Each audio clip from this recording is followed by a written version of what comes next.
Hello, it's been a while. Welcome to the podcast. My name is Kristen. You can find me on Instagram as Skein and on Ravelry as K10, that's K10. Yeah, so it's been quite a while since I put a podcast out. Just been really busy. Paul and I took some holidays a couple of weeks ago and it's taken quite a while to get back into the swing of things. Yeah, it's yes, weather's changed. It's now spring here and it's starting to get quite hot. Today is really quite warm outside. It's windy, but unfortunately the ocean, the sea is quite rough, so can't swim at the moment, but yeah, things are pushing on towards Christmas, which is kind of crazy. Yeah. Where did the time go? Anyway, I have been knitting lots and I've been sewing lots. I have a lot of things to show you.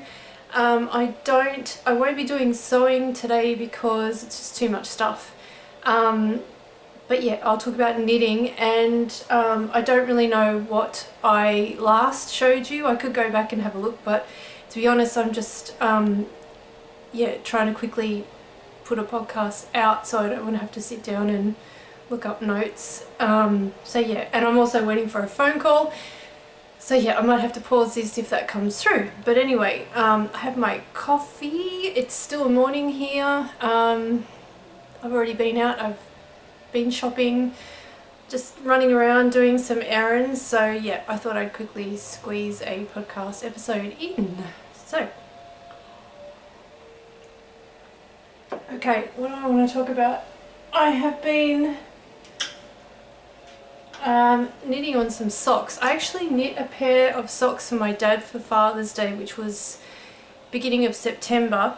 And I have the yarn here, but I don't have the socks because he's already got them. But this is the sock yarn that I used, and it's art by Anna.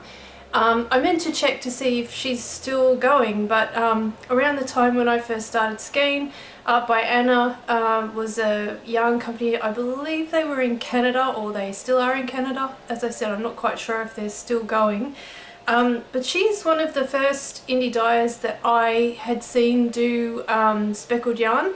And I've spoken about her before. I actually knit some monkey socks out of her yarn a little while ago, because I bought a couple of skeins and I've had them in my stash, and every time I look in my stash I see this yarn and I want to knit something. Anyway, Dad did ask for some socks for Father's Day. He's now a hand knit sock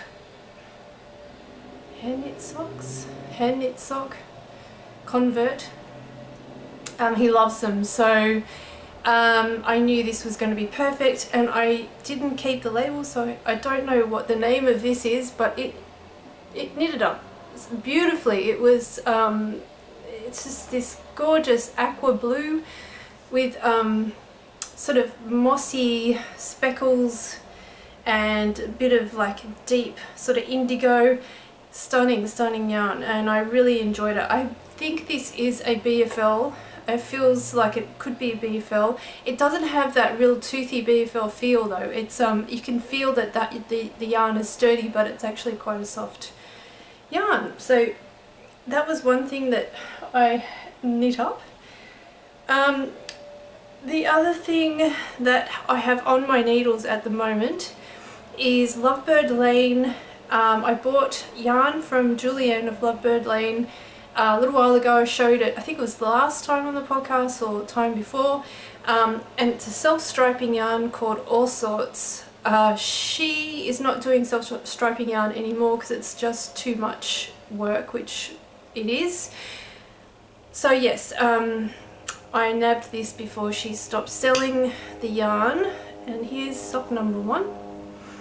It's just a basic top-down vanilla sock. This is going to be for me, and I've started on the foot and I'm doing the gusset decreases on the second one. So basically I have one project on the needles, a big project, these socks, and I am desperately waiting for the Westnitz Slipstravaganza to begin. I normally don't do mystery knit-alongs. I'd never really been all that interested, and then for some reason this year, I don't know what it is, maybe it's because we're all at home, the COVID's still around, you can't really do much. It's a little bit of fun and excitement and mystery. So when I started looking into the pattern, I decided that I was going to dye up yarn for the shop for people, and that I wanted to also participate. So I've bought the pattern. I'm dyeing for the release of the first clue. I think that's coming, is it next week or the week after? I think it's the week after. It couldn't come soon enough. I'm dying to cast it on. I have my colours here. Oh, that's what I was going to say. Yes, I don't want to cast anything on until the knit-along starts, because I know if I do, I'll get caught up in that and then I'll have trouble casting on for the knit-along. So I don't like having too many things on the go, because then I get sidetracked and things just don't get done. So as long as I can have, I always have socks on the needles.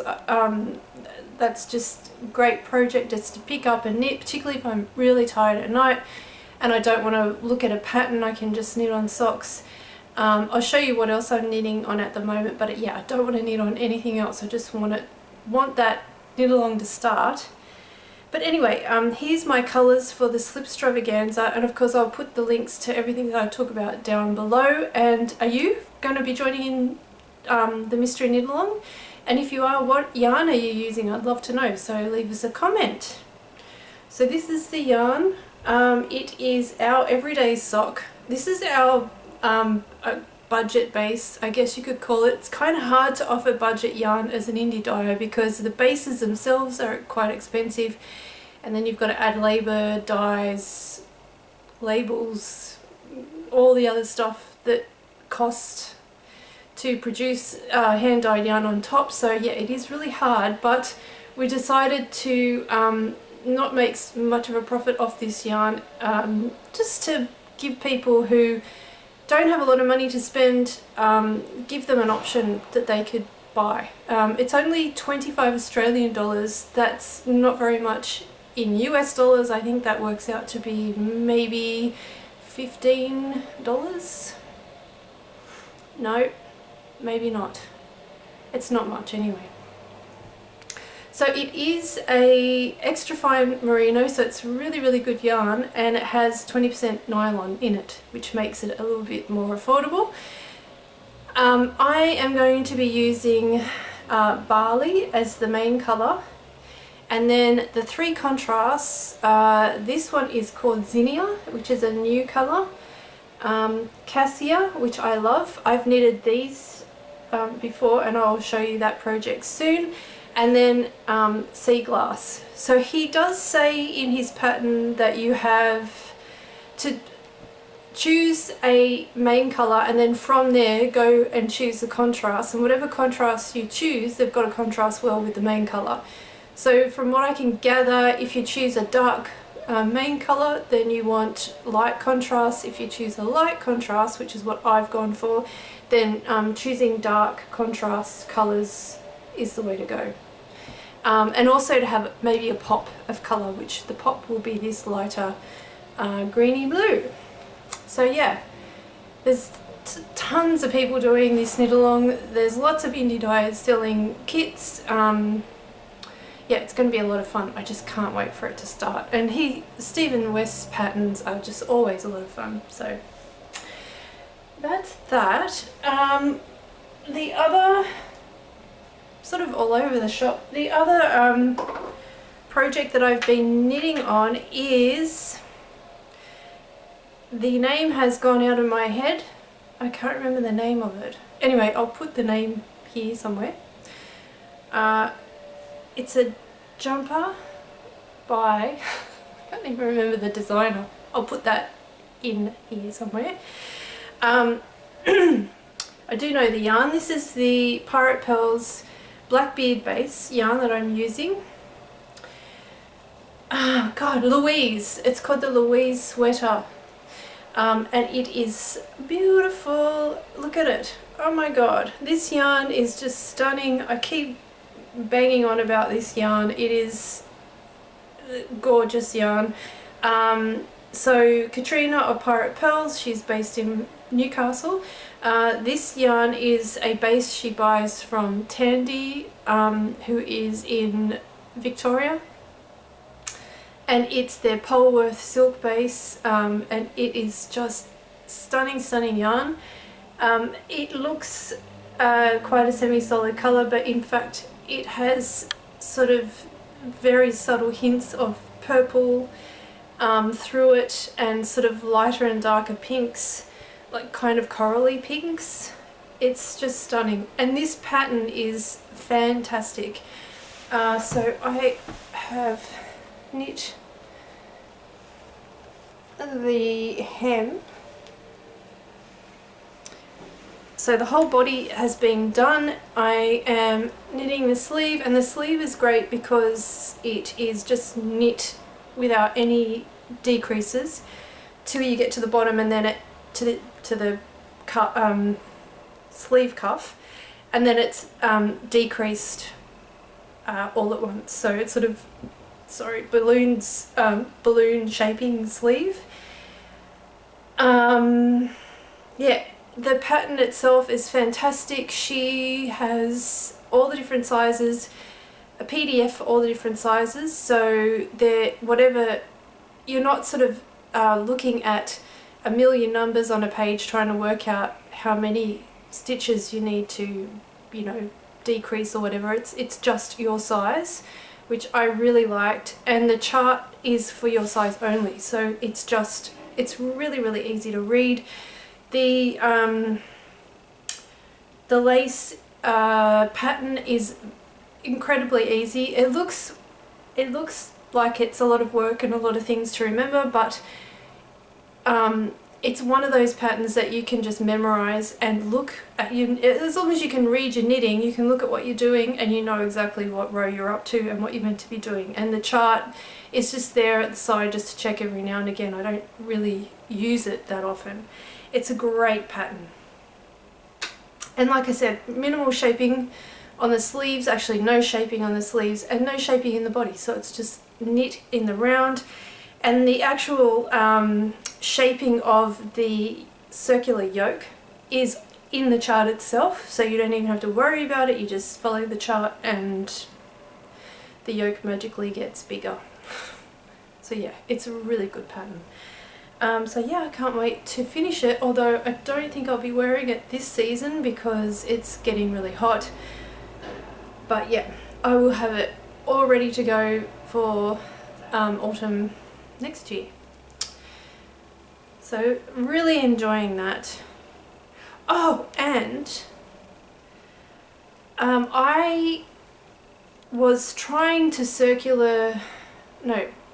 magic loop the sleeve, and it was a real pain because it is a stitch pattern with lots of eyelets and decreases and all that sort of stuff, and it was a nightmare. So, and of course the eyelets and decreases shift because they're forming a pattern, so they're not always in the same spot, which means that I kept having to move markers and move stitches, and it was just a nightmare. Anyway, I decided what I wanted to do was to try the ChiaoGoo sets, which I keep seeing people talk about. So I bought the large ChiaoGoo set, and basically what these are small cables for small circumference knitting, such as sleeves, necks, you could do socks, you could do hats, those kind of things, and it's just fantastic. I got this from Louie and Lola yarn, who is in Tasmania, and she stocks ChiaoGoo, which is fantastic because they have become my favourite needles. It comes in a little pack like this, and the needles themselves are tiny. They're maybe, I don't know, what's that, 2 inches? I will say Oh, and you also get 3 cables, so you get a very, very small one, a medium size, and then a longer one. And for this sleeve I'm using the longest, so as you can see it's tiny. When I got this and I pulled the needles out, I was a bit, I don't know if I'm going to like this. My hands, because I do a lot of knitting, get very sore, particularly if I'm using smaller needles. And I will say for the first week I struggled and I wasn't quite sure if I liked the size of the needles, but I just kept going with it, and I just sort of shifted movements, shifted the way I held the needles, and it worked, and I love them. I wouldn't go back. So basically what I'm saying is, if you're looking at buying a set of these needles, just be aware that it's really uncomfortable for a little while until you sort of get used to holding them, and then it's like normal needles. I really like it, and I love the size of the pack, and because I love to travel and I only take a very small bag with me when I go overseas or wherever, this is perfect. It just will fit, it will fit in a backpack. And because the needles are like tiny, I don't think you'd have any problems getting them on a plane. So yes, I highly recommend that. And I am going to buy the smaller set, because this one goes from US 4, which is 3.5, up to US 8, which is 5 millimeters. And then the smallest one goes from small lace up to 3 millimeters. So if you get the whole set, you've got everything. The only thing is that it is quite expensive. I think this was around $100, so they're not cheap. But I find ChiaoGoo needles, even though they are a little bit on the pricier side, they're so good to use. I love them. I love how the cords don't wrap around themselves. They have no memory, so there's no problems with them kinking. Yeah, so they're worth it. Okay, and then since I bought the ChiaoGoo sets, I also bought a skein of Louie and Lola yarn. This is called City Lights. It's her BFL nylon fingering base. So 80% BFL and 20% nylon, and these are destined to become a pair of socks. I don't know if the light's not that great actually in here, but it's stunning. And a nice sort of variation in colour. I tend to prefer semi-solids and tonals that have a little bit of a variation in it. So yeah, love it. What else? So 2 things that I have finished are designs that I've been working on. So recently we bought in a new yarn base. It's called Nest, and it is a mix of, I'm pretty sure it's 70% mohair. Is it kid mohair? Yes it is. It's not extra fine, but it's kid mohair. Oh, hang on. No, it's just mohair. 70% mohair, 30% merino. I have a mill that I go through who offered this base, and they sent me samples, and when I first got them I wasn't quite sure if I liked it or not. And then I decided to dye it up and just see what I thought and try knitting with it, and I'm really happy. It takes the dye up beautifully. It's okay, so kid mohair is quite soft. This is regular mohair. It's not scratchy, but it's not like that kind of teddy bear soft that you get with the extra fine mohair. Anyway, I just fell in love with it and I couldn't stop knitting with it, and all these ideas sort of came to mind about what I wanted to knit, so I just sort of went with it. This is the first design that I came out with. I don't know if I talked about this on the podcast, maybe I have, but this is called the Wildwoods Sweater. Is that right? Wildwoods? Yeah, I'm pretty sure.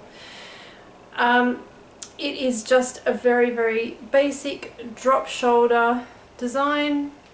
So you knit the back first, to the underarm, then you pick up stitches at the shoulders and then down again to the underarm, and then you joining them around and knit. It's very, very simple.